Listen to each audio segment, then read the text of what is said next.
Hello, and this experiment is called the flying helicopter. From your kit, you're going to need a balloon joint, a propeller joint,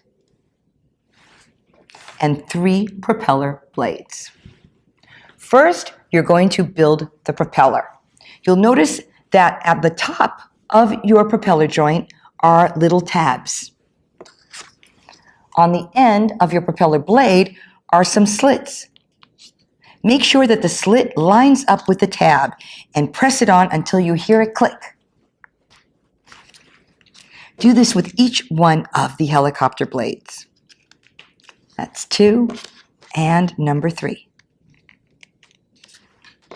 Now for the balloon. Make sure you have the wide end of the balloon joint and just place the balloon on top of it. There we go.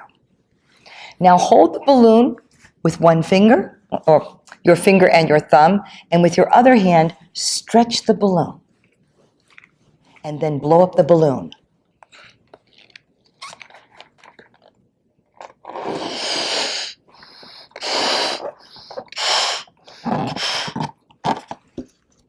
After you have your balloon blown up, you want to hold onto the balloon so that the air doesn't escape.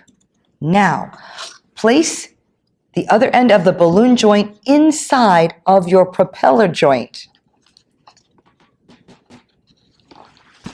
Hold the balloon with one hand and let the helicopter fly.